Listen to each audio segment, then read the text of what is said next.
Alex Matthews, how are you doing today? I'm good. I'm very good, Chris. Yeah. I was about to say watcher, but you threw a question straight at me. Well, I mean, how are you doing? This is a big question, isn't it? I can't reply watcher. So Well, I mean, I guess the reason why I asked is because you recently came back from a trip abroad. Why don't you just kind of recap us on your life? oh gosh. Yes, I just got back from the UK for a wedding in Edinburgh. Absolutely phenomenal. It's been about 4 or 5 years since I've been back to the UK during summer. It's the most bizarre thing going back and seeing that the sun is still up at like 10 p.m. and my body's being like, "Hey, you should Oh, you that should be happens tired." there? Yeah, it's insane. Okay, Because like I'm saying, going back in winter, it's dark by 3 p.m. I see. So then in summer, it's just like these days are so long, and I'm just like, I should be tired. Why am I tired? Sorry, I shouldn't be tired because the sun's still up, but I'm knackered, and we've been doing something all day. But it was absolutely incredible. It was sunny. It was warm. I still believe that England is one of the best places to live if it was more sunny. I've never been to Europe, Mhm. period. Oh, Why really? England in particular? I think because 83% of the United Kingdom is protected Greenland. So it's very, very nature. How do you know that stat off the top of your head? I have, it's just one of those facts that are in my head. Like the English plug, the same plug, electric socket plug that we have here in Hong Kong, same as the UK and any Commonwealth country, is it's the strongest, the best plug in the world compared to you Yanks, which have the worst plug in the world. It's good to know that you're on this podcast as an opinionated person Oh, because very of the much. subject matter that we'll get into in a second.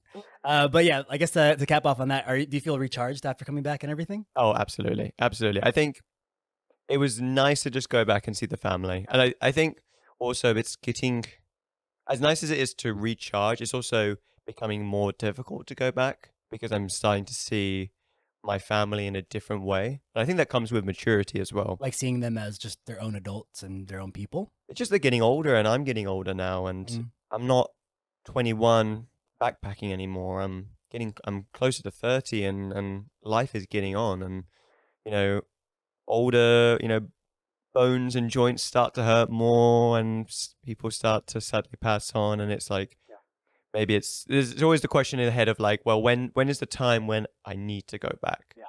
versus when is the time where I feel like, how long can I stay here for, basically? So I think that it's difficult in the sense of that because going home, it's making that question more prominent. But at the same time, I love them going back and seeing how happy I am, how much better I am to be here and doing something that I love.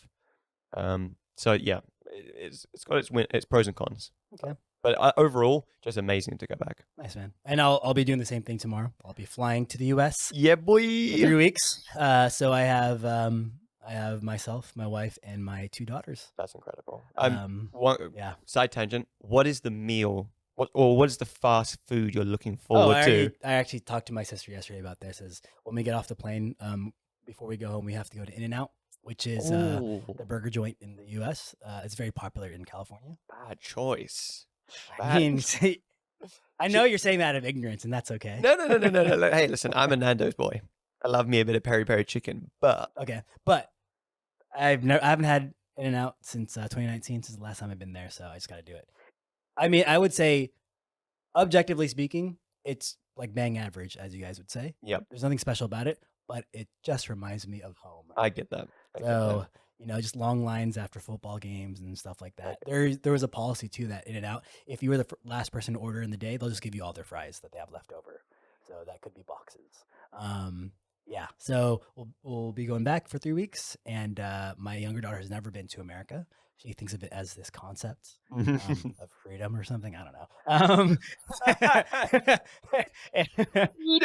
And yeah, it'll be awesome to see my kids meeting my daughters or my sister's 3 daughters and son for the first time. So all 6 of them just kind of hanging out and playing around. We'll go camping as our first order of business.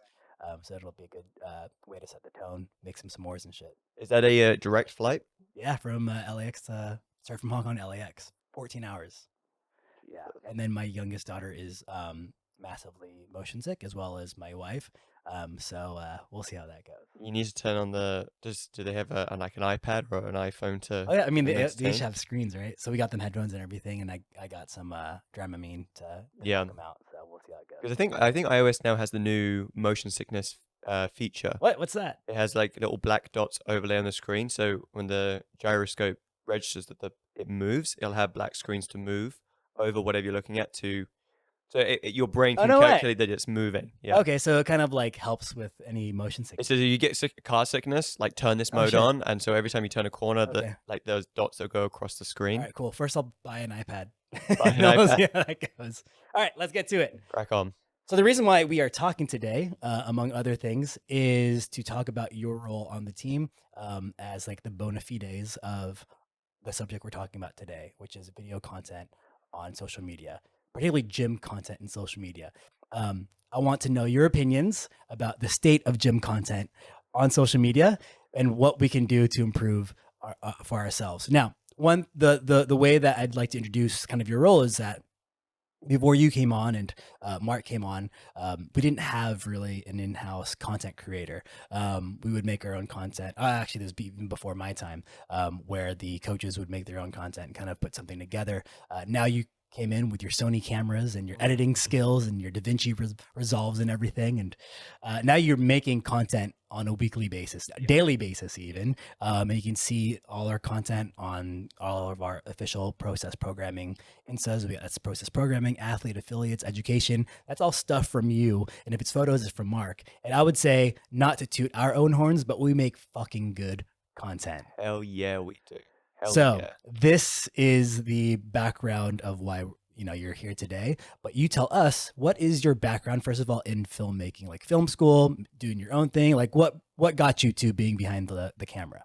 Well, long story short, I never wanted to do film. I wanted to be a pilot, but sadly my eyes failed me and that dream died very early on. And then I realized that actually something that I loved was human study. And sadly I'm not intelligent enough to be in any field where you're actually studying the mind. But another level to that is film. Understanding characters, understanding the motivations of why somebody does something and creating a narrative around that. So I started very early with my mum's Sony Ericsson flip phone. This thing was like 180p. You had you'd look at the screen, it'd be like 6 pixels, and just me, and it would be the worst videos in the world. Like they were dreadful. They meant nothing, but I loved that idea of seeing something, finding a location, and making somebody do something From the get-go. Yeah, that was from a very, very early age. And I realized that I wanted to pursue that, but didn't know how to pursue that. I didn't know actually what area that I wanted to be in. And so after secondary school in the UK, I decided that I wanted to do film school. And I did a multi-production course, which basically gave me the opportunity to try every part of the film industry. So that was things like adverts, music videos, documentaries, even stop motion, which I was absolutely dreadful at. Like stop motion itself. Like let's say 5 seconds of video. How many like hours of manipulating? Oh, I mean, scenes that are like 30 seconds can take a year to do, and it all comes down to the style and direction. A stop motion film I saw recently, well, not recently, it's quite old now, is Kubo and the Two Strings. Oh, that was awesome. Yeah, and that's phenomenal, but that took them absolute year to do that. And I just, as horrible as it is, I honestly, it's a film you should definitely go and watch if you haven't seen it. I agree. I just wonder, is the payout good enough for that? Like when a computer can do the same thing, like why do we need to have stop motion as a thing when it takes so much longer? I mean, it's interesting that you say that because it's the same question I ask myself whenever I make any type of content at all is the juice worth the squeeze, right? Yeah. Is the amount of work that you put into making a 30-second, 60-second, 90-second reel, is it worth the, I don't know, 20, 30 likes that you get?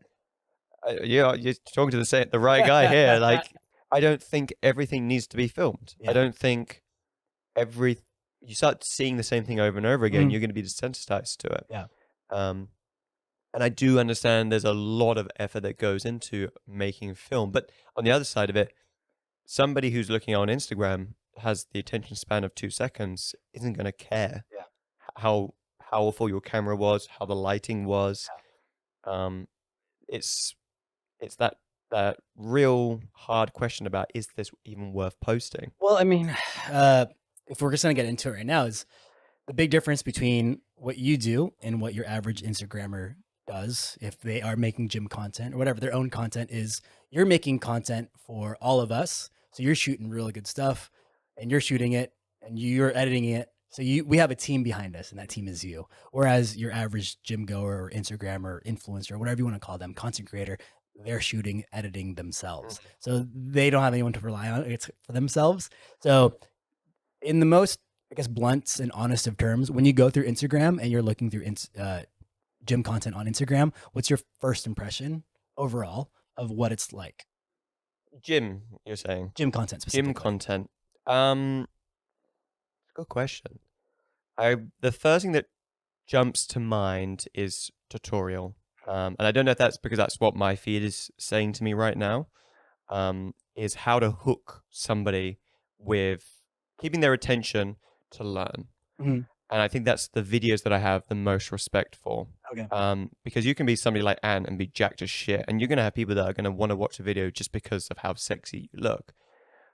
But the other level is, if you're wanting to teach something, you've got to make it interesting for somebody to keep that attention towards that video. So So, you're saying right now gym content has a lot of that or not enough or should oh, have more of that? Or? I'm saying it's going in that I direction. see.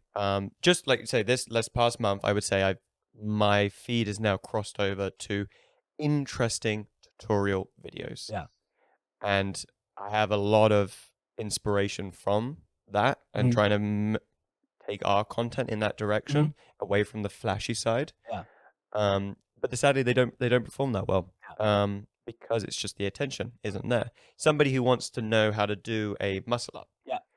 can go to YouTube and look for a 23-minute long video, I've done it. Yeah. or they can go to Shorts or in IG and find a video that's going to take them 5 seconds. Yeah. Everyone's going to have their own level of detailed information that they want to get. It's the case of, if it's 23 minutes, are they going to be interested by it, or are they going to be scrolling through? Or if it's too short, have they got enough information? So there's that balance of, is this video saying what I want to say in the correct amount of time? And I think that's where the balance right now is. I think most content creators are trying to get that to sort of like 15 seconds, 10 seconds, because they know no one's got the attention for it. For the whole video, 10 or 15 seconds Yeah. long. Like, because no one is going, if you're trying to learn something, Yeah. unless you are really dedicated to it, I don't Mhm. think you're going to YouTube. I think you're seeing a reel and you're saving it, and then you go to the I see. gym, and then you're opening up your phone and you're Yeah. going like, all right, how to do this then? And then if you still don't understand it, then maybe you go to YouTube, but more likely you're going to ask somebody in your gym, you ask your coach, you're going to ask your friend or whoever, Yeah. because you want it to be told to you in person. You Yeah. don't want to follow a video. So So, like, would you say the current state of tutorial videos on Instagram, they're too long? They don't have that hook. What would you say is the main problem with those right now? the main problem is that it's trying to shame you, I think, in my opinion, shame you that you don't know this and that you need to know this. So a lot of hooks are now, you know, if you didn't know how to do this, I'm going to show you how to do it. And there's almost, you're not being directly blamed, but because you don't know the information, your brain's going, oh, I don't know this, so I should stay here for, I see. give it 3 seconds to see if this information is worth me learning. Mhm. And if those 3 seconds you're not entertained, then you switch off. The information could have been absolutely fantastic and crucial to what you need to improve, but those 3 seconds weren't entertaining to you, so you switch off. And I think that you're leaving this area where this horrible wasteland area where people are judging someone's content because, not because of how detailed the information Mhm. is, it's those first 1 second that someone's not interested, you're not going to be able to teach them anything. So, I mean, take it for example, somebody who is who does a group class, doesn't listen to the coach, goes, yep, I know what I'm doing on the program. Yeah. I'm just going to do my own thing. I'm just going to crack on. Why is he doing that? Does he believe that he's better? Does he believe he knows everything compared to the coach? Or is it that he just is more, he's thinking about time. He just wants to crack on earlier. Um, it's that management. We're very fast paced now. And social media has to catch up with that because we have the attention span of goldfish. So if we're trying to balance good educational content Mhm. or just a helpful tip, and we have to balance that with catching someone's attention between 2 and 5 seconds, Mhm.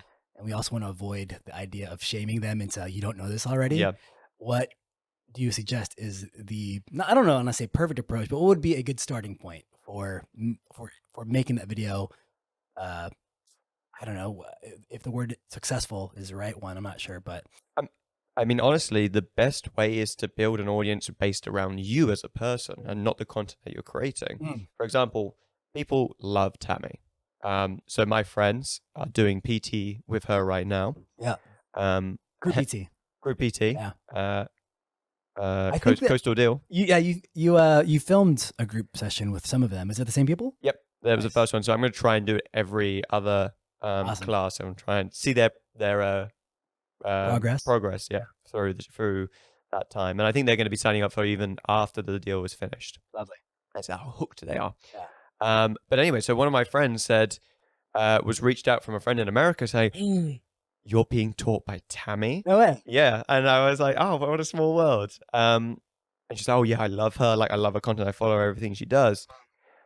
And that's the truth. The truth is that you're going to watch content because you like the person. The Okay. person delivering it is what you're enjoying. You're not actually thinking the video is particularly that amazing. Yeah. You are there because the person is That's amazing. cool. That's cool to hear because it's in the same way, in the industry space, if you're a coach, when you try to sell yourself, we run into the same trap of we coaches very commonly get tempted to provide content that seems popular.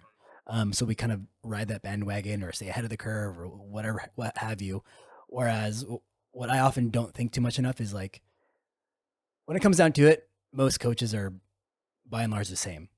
But what makes them different is themselves, right? Yep. So you really need to sell yourself, which can sound dirty, but like it's just being able to show that you are sharing who you are genuinely in whatever time that you have in front of the camera. Is that what you're saying?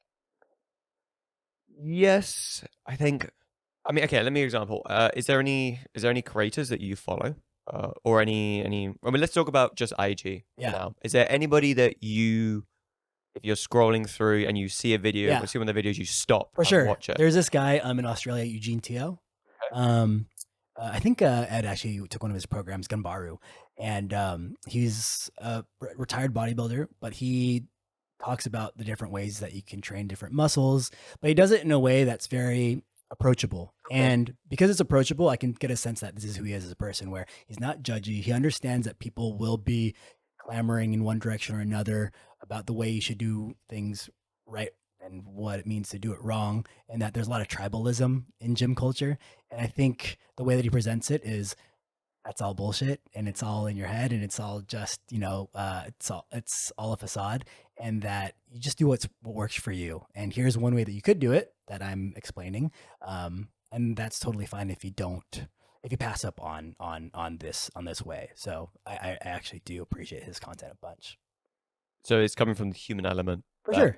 Yeah, I could tell that he knows what he's talking about, but he's not putting that over your head. How do you know? How do you know that he's he's just so relaxed about when he's talking about it. He's not. I don't get a sense that he's thinking too hard or trying too hard to get this point across. And it conveys this idea that he's just speaking from experience, from himself and from his clients or from wherever. But it's just a deep knowledge through experience. See, because it's interesting that you say that you are liking him because he seems very honest and that he's taking his advice and his lessons from his experience, not actually his like if he had a track record of, I've worked in this gym for so many years, I've done this program, I've done this. You would put that secondary over the fact that he just seems like a good person and you want to follow his content. Am I right? Yeah. I mean, because I don't know, credentials. if you're gonna front load why you should listen to me because of my credentials, that seems a little suspect. Of like what? But I would argue and say that that's majority of Mm, content creators, mm. that they will back up the reason why you should be watching them is because I've done A, Y, and Z, and that's all I need to prove to you. If I've got a fitness program that's got 100,000 followers, Yeah. that's the reason I why you guess should then listen to me. I guess that's the difference maker in the audience that I am, right? Where maybe there is, I'm sure there is an audience who that speaks to them, the credentials. Whereas for me, it's more of getting a good sense of who that person is, and if I resonate with the cut of their jib, if it will. Yeah. Um, but yeah, that's kind of the main point of I guess in terms of content creators online, just making sure that I get a good sense of who this person really is, and if that kind of jives with who I am too, Mm. then I'll follow. Yeah. I'm just thinking about this one, but really bad. I will try and see if I can remember her name, but she's this English content creator, and all her videos are just innuendos. And I love it. And she just makes her videos so funny, and it's so her content is created at pure beginners, Yeah. people who are scared of the gym. Mhm. But she makes it so funny Mm. that she's like taking the piss out of herself so well Yeah. and making it so raunchy and sexy and just funny and purely honest that I just love her content. And I've wanted to do something like that here because I think that another Who would you? yeah, that's a good Who would you pick as that person? skunk. He's like shirtless like 85% of the time Exactly. anyway. So that's perfect. Um, ideally, that would be amazing that we could branch all our coaches off into different types of content. Like we could have Tammy as the more emotional side. We can have Meg as the more like upbeat, friendly. We could plan it in a way that every coach has a style. And originally, that's what I wanted to do when I first joined. Couldn't that they'll kind of box people into a certain like two-dimensional characterization? But I think that's also because you're not lying, it's who you are. It's like asking somebody like Skulk to just record his wittiness. Because whenever I was saying to my friends to do PT, I said, look, who do you want as a coach? And they were like, tell me. And I said, well, Tammy's the best because just for her experience and who she is as a person. But if you want to have a laugh, I would say Skulk because I think he's still an absolutely incredible teacher. I'm not putting down Skulk or saying which one is who's better or the other, but they're different coaches. Yeah. So where somebody when I first joined, I really wanted it that I wanted cult followings for each coach. So that when we had members who were like, I don't like you. And I was like, I like Skulk. He's the best. No, I like Tammy. She's the best. This is your vision. That's what I really wanted because I wanted it to be almost like, dare I say it, like an influencer house. Yeah. Like where you have all these TikToks, teenagers, 17-year-olds living in one house and they're making content together, and their cults are fighting each other, not fighting, but like arguing who's the best, who deserves the love, and that's what I wanted for these guys, but in a more positive manner. There's no hate in it. It's just that people are going to choose their favorite, simply.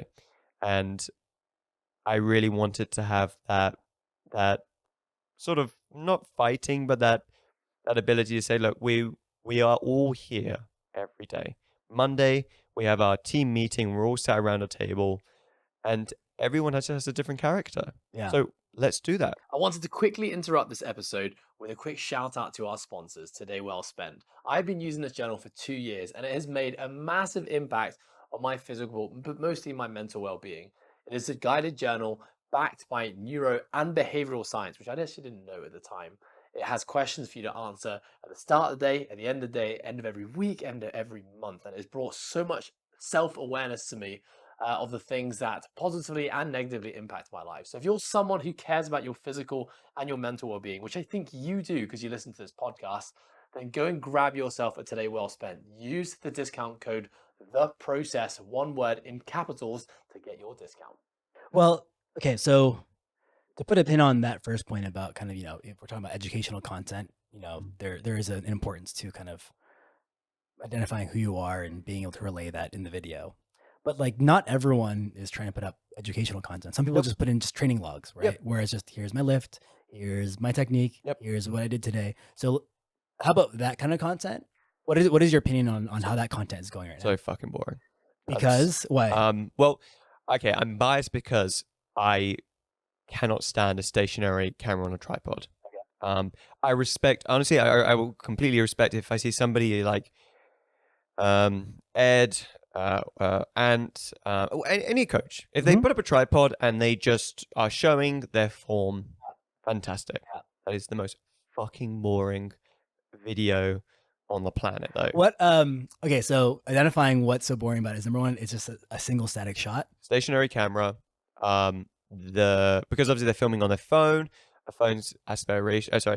Phone's f-stop is going to be much wider, so which means you've just got sort of a flat image where everything's in focus. Also, it's probably usually the same content day in and day out. Oh yeah, absolutely. It's just the same thing over and over. And of course, listen, you're talking to a videographer, a creative who wants to try and show interest, show something a bit more creative than just a camera on a tripod.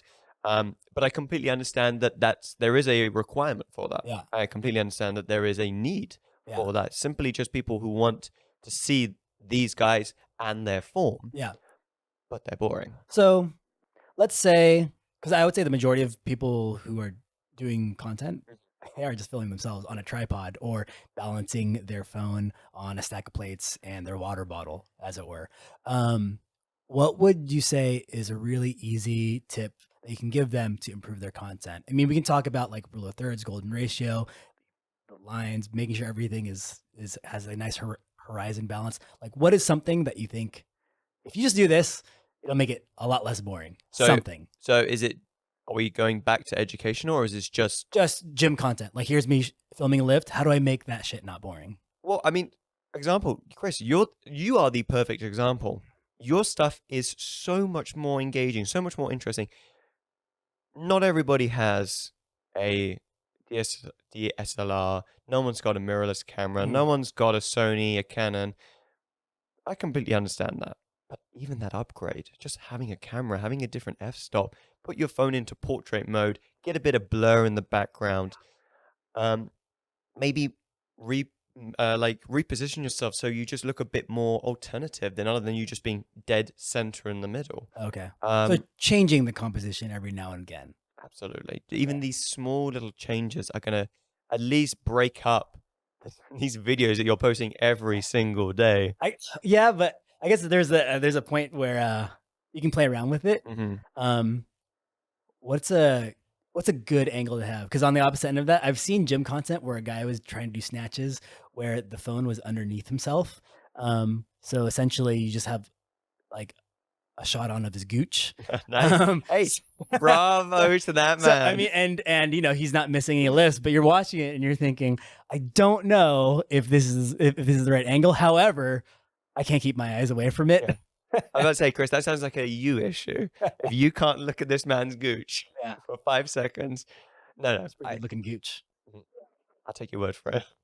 I give bravos to that man. Yeah. Like, he's trying something new. Yeah. And I think you should never be any shame for trying Exactly to break up that mediocrity that everybody's posting the same thing. And also the question I want to ask is, for a lot of people, I think the average gym goer, why are they filming themselves and posting it? Yeah. I understand filming it for you to review your form, but why are just the average gym goer posting to social media the most basic videos? Yeah. I ask you why.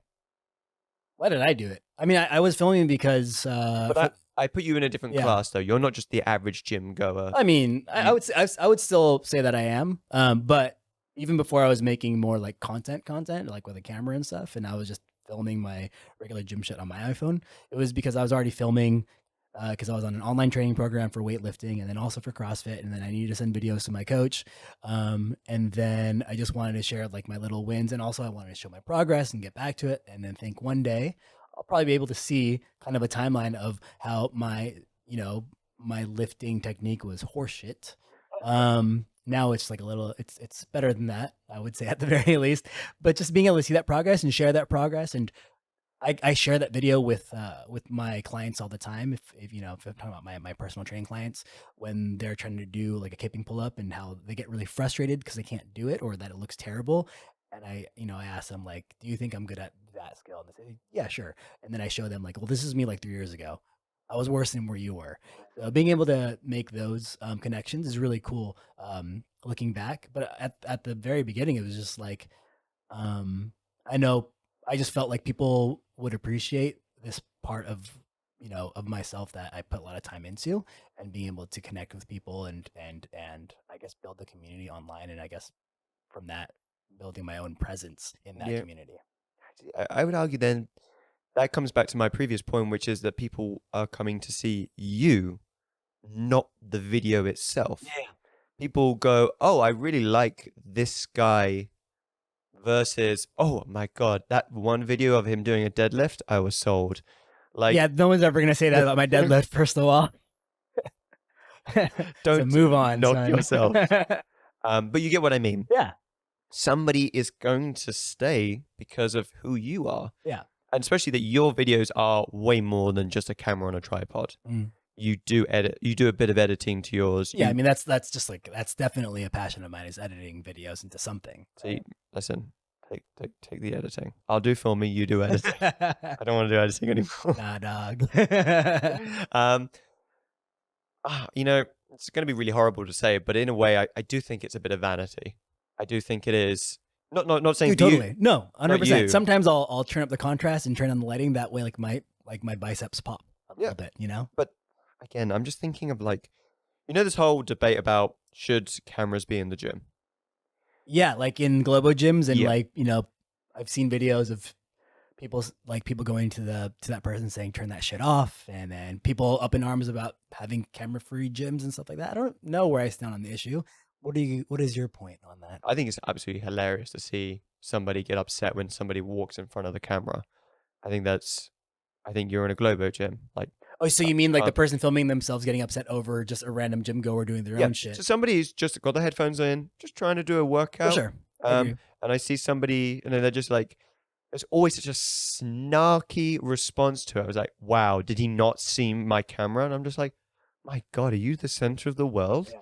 I mean, that's what it goes in. I love Karen videos, so I love karma when it comes and bites you. I mean, also, I'm pretty sure if they're making content and they want it to be engaging, they want to put out that kind of video because it's going to be controversial to a point where people are love it or hate it, they're going to watch it. Well, but you say that, but then I'm not sure who that bald, the guy who's always wearing a hat and he does the videos and they go, do better. Yeah. You don't want those guys coming after you. If those guys find your videos and they send their armies after you, you're deleting your Instagram. There's no point. Your whatever influencer following you had is going to be overturned by the fact that you're going to have haters. I mean, that brings up a really interesting point that I wasn't even thinking about when I was going to ask you about this. Is to an extent because of the culture of social media and influencership and shaming and celebrating. I'm sure people think about the consequences of posting any video that they have, of like the love it's going to get versus the hate that it's going to get. Is it going to grab someone's attention? Am I going to tag that person or something like that? I mean, what do you think about that type of, I don't know, is it called community? Is it called something more transactional? What is that? What is that dynamic, and what do you think of that? That is the internet being the most toxic place in the world. Yeah. That is not understanding someone's plight or struggles to get somewhere, and just not caring. We don't have patience for each other, especially online. So I think if somebody uploads a video and you could be the nicest person, and this is not me trying to excuse or defend anybody who's done something wrong, but you can be the nicest person in the world and you just have a bad day, and someone whips that phone out and records you, your life's over. And I'm not being over dramatic here. I'm saying the internet never forgets. And so that one bad day is you for the rest of your life. Yeah. I think about what you just said, and I think about like, oh man, like my daughters, they're young enough that they don't even have their own phones, but at some point they're gonna be teenagers, and their lives are gonna be more, you know, invested in the internet than mine was. And Mhm. think about all the shit that I did. I didn't do a lot of shit when I was in high school, but I'm sure I did embarrassing things, said embarrassing things, Absolutely. and there's no footage of that. Yep. Or there's no one pretending that that was me or faking videos or whatever. Now that's all we're gonna get. Everything. I said this to my mum. I was like, she's not she's not a bad person by any means, but if she gets heated, she'll fight back. And I was like, the moment you see a phone, you walk away. Mm. The moment you see, if you're in an argument with somebody and a camera is opened, Oh yeah, you stop and walk away. I've actually never experienced. Have you?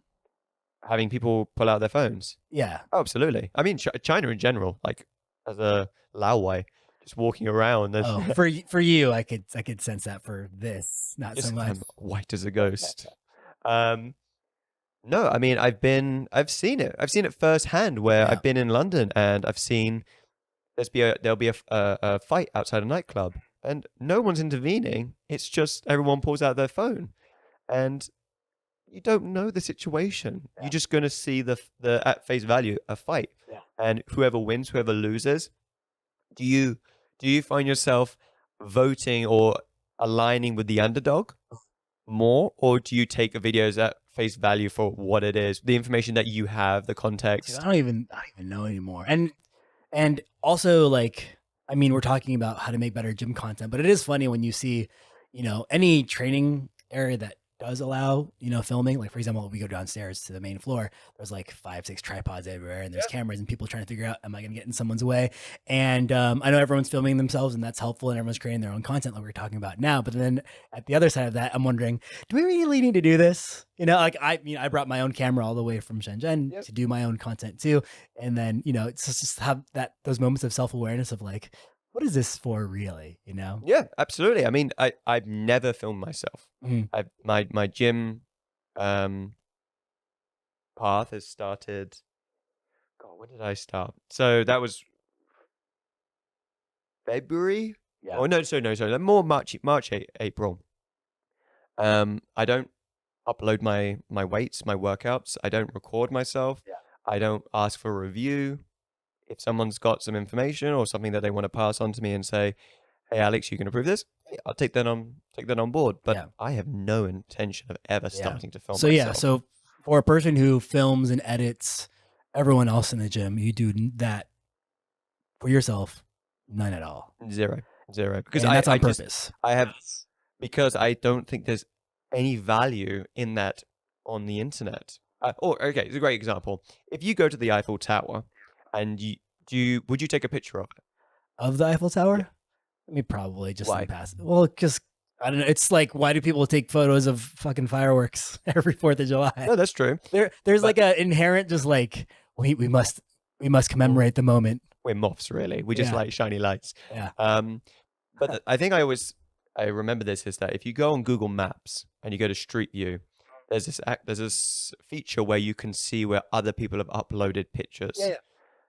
And literally, if it's some landmark, every square inch you can move to every single angle, Yeah, every single distance, and find someone who's taken a picture. That means to me that picture is worthless.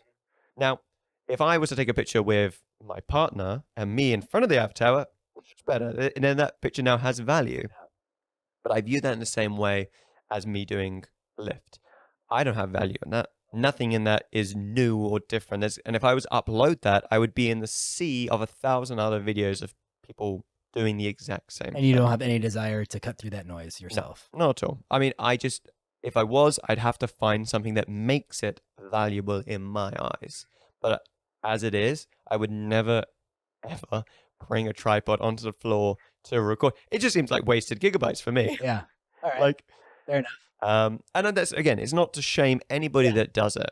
All our members here, I think more power to you. Mhm. The fact we have created such an environment here where you don't need to worry about that. You can bring a tripod. You can make your own content. You can just record because you want to see your progression over time.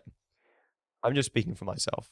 I will never be in a situation where I feel like that's worth anybody else seeing, let alone me watching. I'm also the person who doesn't take pictures of their meals because I think that's such a waste of gigabytes as well. I'm like, Or eats first, man.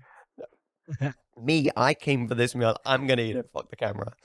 Um, so yeah, it's that ground of, do I think this is worth putting up? And there's that goes into a lot of other areas as well. But if we're talking gym content, Yeah.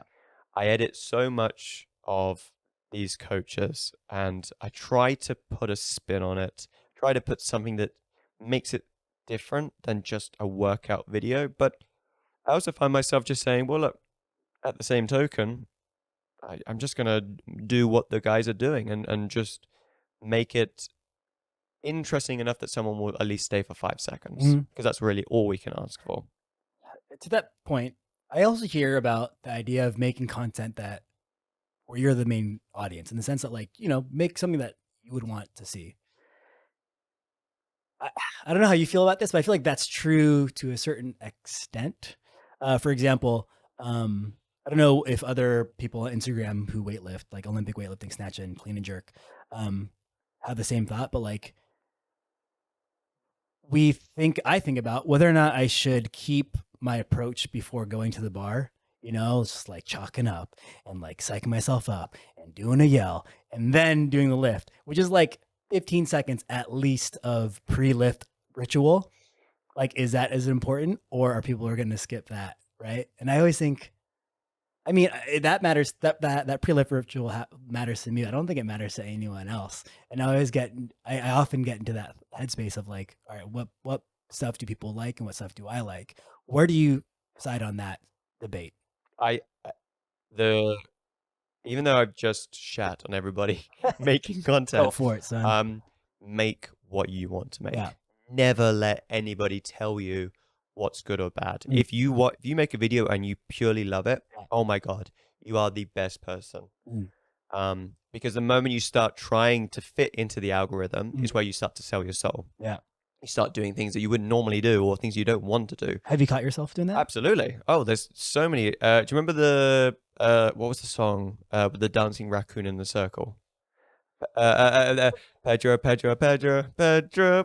That was a big meme, and I was very late to doing a video for that. But I just found myself going, I hate this video. Did you make it for us? It's on I think it's on Coastal. Oh shit! On Okay. Coastal IG. Video's not bad. Yeah. I just absolutely hate it. Yeah. And obviously that goes into more about my relationship with film, videos that I make. But you hate looking at it and then thinking like you folded. Oh yeah, that was a complete sellout. That was me having like, okay, I don't have anything creative in mind for this particular video, and that is very lazy on my side. That's me. Where as a creative, as a videographer, I don't have an excuse to not do something creative. Yeah. On the other hand, when you've been doing this job and doing the same snatch, the same muscle up, the same burpee jump, ball, whatever, every day for a year and a half, yeah, you start to look for those little helpers where you can just copy another trend or another viral video. I think that's totally fair. And also, like sometimes it's just better to not overthink, right? If just an idea pops up. On the other hand, too, like you've done videos that are not at all like the typical gym videos. Like, my favorite one is the one where you're just filming people in between lifts, or just these quiet moments, and we're just kind of sitting around, or just looking at our phone, looking either relaxed or pensive or whatever. And then the music is very slow, and it's serious in nature. And I thought that was like an awesome change of pace. So changing it up sometimes out of left field like that, that's cool to take those risks. And I'm sure you really enjoyed that process. I love that. However, that video performed very badly. Did it? It did. Yeah. So I don't care. What does that tell me? Well, in the eyes of me doing my job, that was a failure. That was a waste of time. But for my own happiness and sanity, that was a nice breath. So you're balancing out between those two types. I think I have like sort of 30 videos of standard to one video that I want to do. Yeah. A great example is Meg. Meg's content, I started off she did a group class and I mic'd her up, and it turned out to be a really fun video because it showed off her personality, versus where I normally just do quick cuts, edit to fast-paced music, and I go, oh, hyper real. But this was much slower, had a voiceover. It was playing more into Meg's character, and that video did perform well. Obviously, it does help that Meg has a following to show it too. Yeah, right. But it's like, oh my goodness, how many views has this video got? Yeah. But I really enjoyed that video. That gave me validation to say, okay, there is room to do something different. Mhm. And I wasn't even, that day, I wasn't even planning to do something different. I was just like, screw it, I'm just going to put a mic on Megan and see what happens. Yeah. So yeah, it goes hand in hand. Like there are some trends I'd still like to try in the gym. But I don't know. I've got to balance it out between the 30 standard videos to the one video that I want to do. Mm. So I've got an idea for a video coming up that Yeah. I want to try something. Is it cooking right now? It is. I mean, sadly, it's going to be a budget request of some equipment. Okay. But actually, no. Actually, one idea I really want to do is I want to turn off all the lights in the gym. I want to have somebody do a snatch next to the coastal sign, and I want my 2 aperture lights to be shooting down onto them. But I want some LED strips. So what would be? It would be a really long shot. Yeah. You'd see this person walking between these 2 LED strips, which the lights would be going all the way down to the coastal sign, and then the aperture lights would just flash. And so you just see the person walking as only when you see the light go past. Almost like a runway or like exactly. entrance. And then they get to the end, it's backed up by the music, like as the Okay. lights are going by. Okay. And then that would be it. It would just be a long shot, but in pure darkness, Yeah. and all you'd see is a flash of that movement. And then every time it flashed, once they get to that to the lift point, Yeah. every flash would be a different angle. Okay. And again, that's not special. There are other people who have done that. Each flash is that transition. Yeah. Okay. So flash, you see them do something, Cool. goes dark. Flash, well, I'm in a new position. Flash, I'm in a new position. Flash, I'm in a new That's position. sick. I mean, you're describing it. You sound very excited about this I am. as a project. I guess now we're gonna have to see it now that you're talking about it, Yeah. though. That's the only bit that's holding back his schedule. Because trying to find the slot to be able to have the gym empty to turn off all the lights, add a coach that would be willing to do a heavy snatch or do something that would be impressive. Because, I Mm. mean, I could ask you, Chris, to go down and put, 5 plates. No, I'll put like the On- 2.5 like plastic training bumpers to make them look like 25.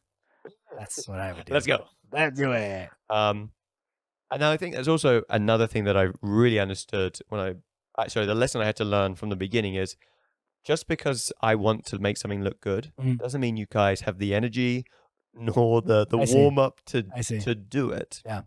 So I'm like, go on, Ant, just quickly do your PR. Yeah. He's like, mate, no. Okay.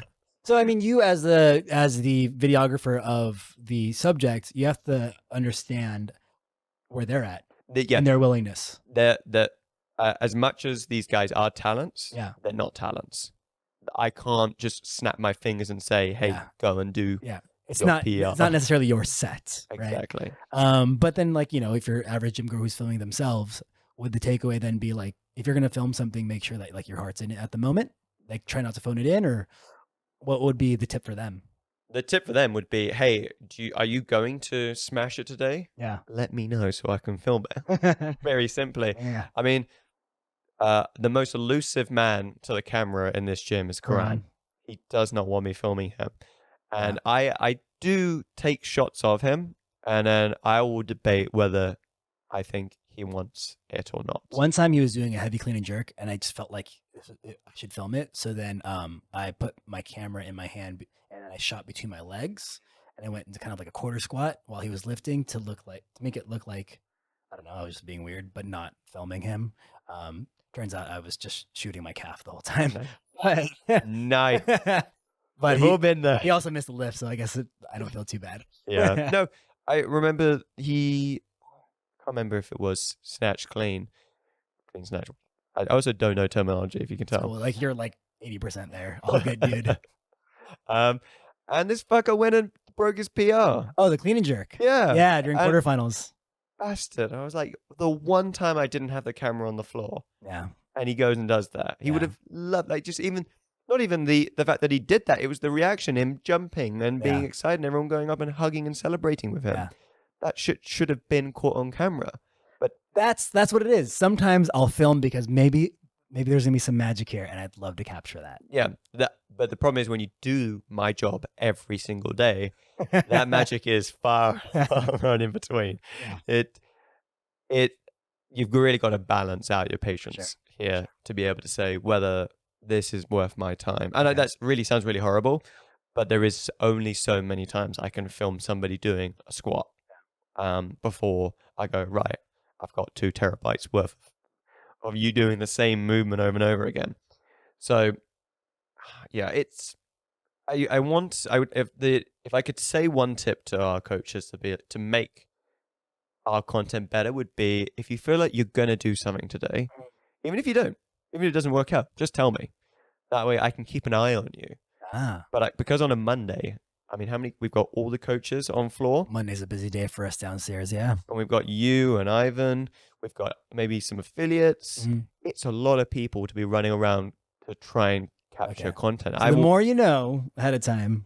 Absolutely. If I know you're about to do something today, because even then I'll be like, hey, who's normally doesn't respond to me? Skulk is, oh yeah, Skulk's fucking useless. I'll be like, Skulk, tell me when you're about to do something. He goes, cool. He goes and does it, and I'm like, mate, what happened? He goes, oh yeah, I forgot. Oh God, again, this is where I feel like the ass, because I'm not doing what they're doing. Yeah. I'm not exerting my body to the absolute max. Their brain is not thinking, oh, I should best go and tell Alex now that I'm about to go and do this. They are going, right, form, position, power, go. They're getting themselves psyched up.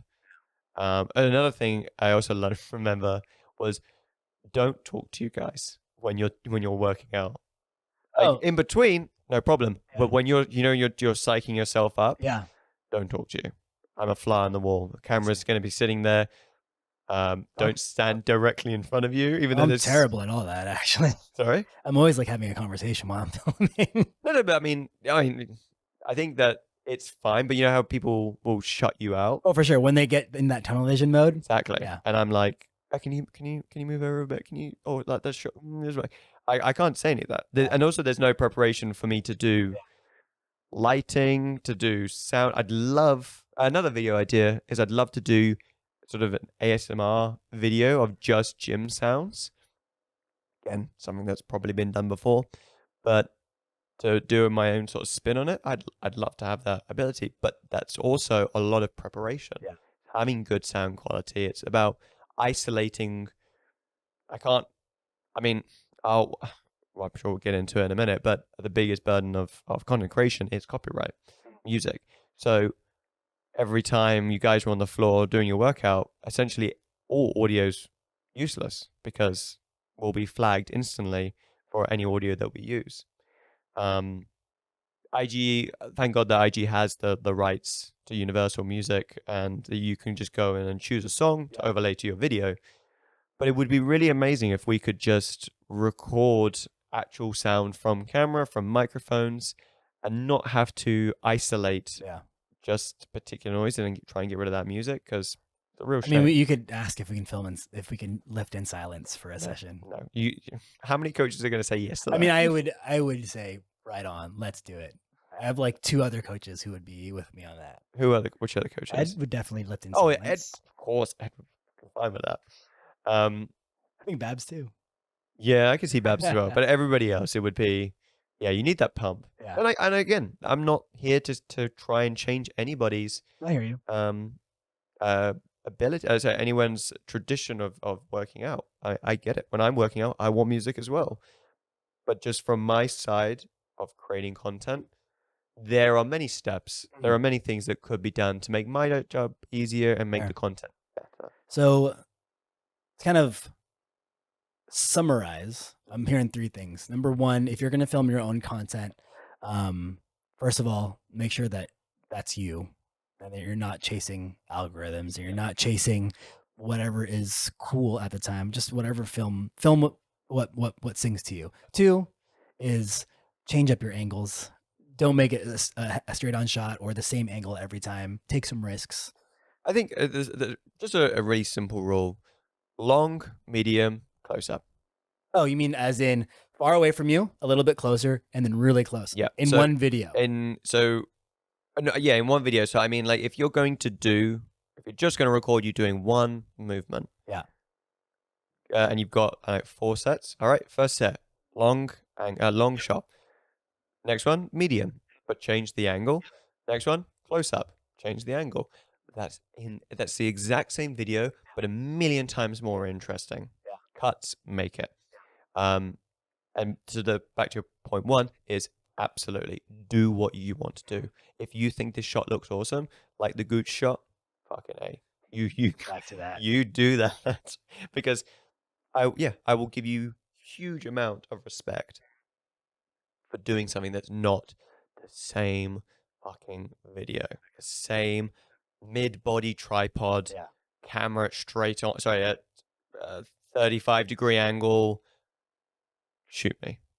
Like, again, I'm not the target audience. I'm not somebody who here.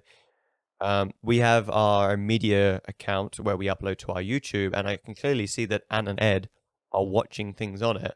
And I look at the suggestions on the front page, and I go, "There's nothing here that appeals to me. There's nothing here that interests me."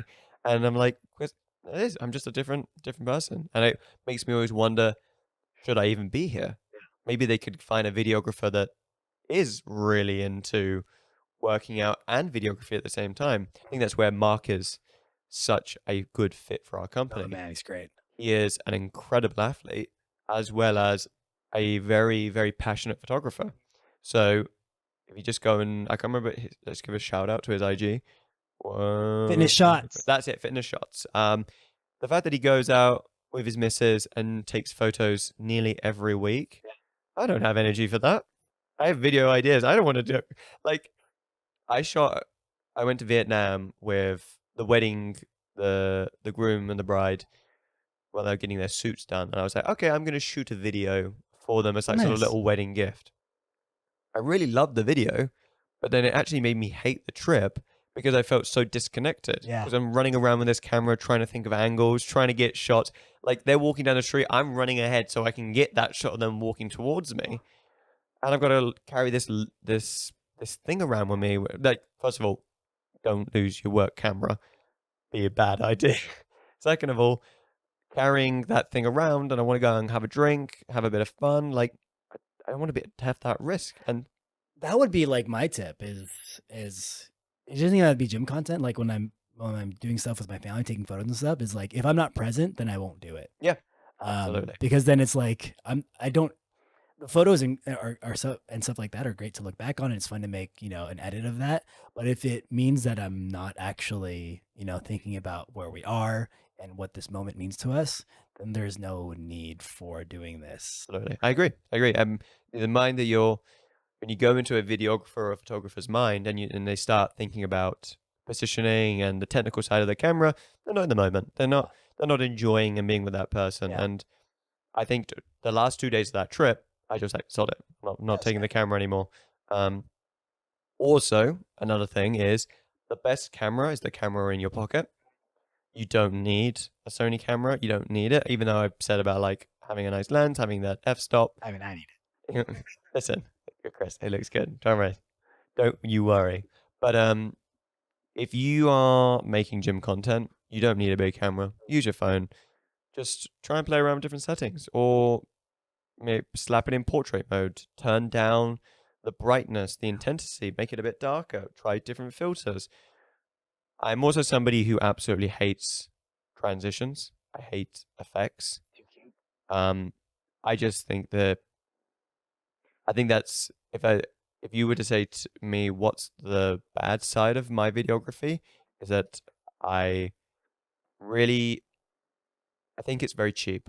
I mean, think it's I always like the simplicity and just directness of a good shot makes a good video, not Yeah. the transitions. I think what makes a good director is it's not a giant explosion. Yeah. It's what the story can be told in the camera. 100%. So though you can definitely you can argue and say, well, you not using effects makes you lesser of a good photographer, videographer. I would argue and say that because I can make engaging content with simply just hard cuts, that I think makes me believe why I am an okay videographer, because I can do one video and put tons of effects in it, and it will take me 3-5 times longer to edit it than if I just did hard cuts, and it will probably still have the same effect. It'll probably still have the same attention or interest in it. No one's going to go, oh my God, look at those effects. And I'm like, people are looking at the core content of the video. Yeah. The transition, nobody cared. Yeah. Unless it's like that. There's I don't know if you've seen it. There's a, oh God, there's a TV show that has the best transitions. I think it's on Apple television. It's about, I think it's I think it's during the Cold War. I think it's the Vietnam War. And it's, I'll tell you later. But anyway, if the transitions on the show, this director are insane. Like I just want to go and watch it just for those transitions. That being said, we don't need to chase those up. Because I think it's different though, because you're talking about full feature TV shows and films. Yeah. That those transitions play into the creativity. Yeah, and also like when we're talking about everyday gym content or whatever, everyday content in social media, I mean, they're gonna be if people love it or hate it, it's gonna be old in a couple days. Exactly. So just move on. Don't think too hard about it, and then just do the next thing. The trick to social media is consistency, not quality. Yeah. And that's really horrible to say, but the more you put out at a because obviously you need to explore and figure out what you like, what you're good at, what you want to do. I think that goes with practice, right? The more you make, the better of a sense you have for that, and it should mean more efficient. I was absolutely shit when I first started here, and that was a big part to me learning the quality that this gym wanted, and I believe I've got that. Yeah. I think the funny thing is that I absolutely despise photography, not because I don't like photography itself. I hate photography editing. Going through and culling picture after picture of those burst shots. Yeah, I hear you. But I remember in the very beginning, I remember Izzy being like, Alex, what are these? What are these pictures? And I go, yeah, I mean, that was my style. Yeah.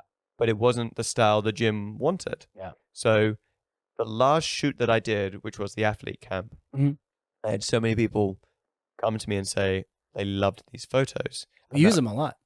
Do we? Yeah, I mean, like for promo stuff, because there's a lot of people in the shots, a lot of good shots, a lot of, there's a lot of action in the shots. Yeah, I think I did really well. That's probably the best photos.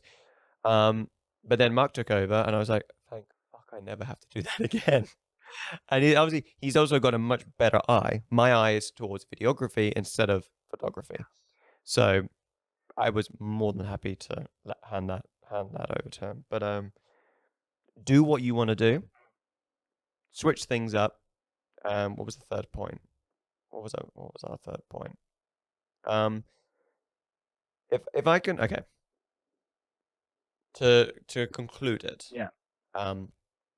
No one is, even the greatest directors in the world started somewhere. Most of the great directors didn't get great until they were in their 40s, 30s. There is the rare exceptions of some directors who have done amazing things from a very young age. The truth is, your content, your gym content, or any content is never going to be to that level because you're too busy trying to compare it to other people's stuff. Yeah. And we said this in the last podcast that we did. Make content for yourself. Make it for nobody else. Make a video that you would want to watch. And people, that was the last point. Yeah. Make it for yourself. Yeah. And you will find people who like your style. So you are your audience, and then your actual audience will follow. It's almost like never ask for a review. Never ask for any feedback. Just keep making stuff that you like, that you enjoy watching, and you will find people. The only downside to that is marketing. You need to be able to have somebody. You've got to market yourself because you've got to get your name out there, which is what I refuse to do because I'm just like, I'll make a video and never post it. Yeah.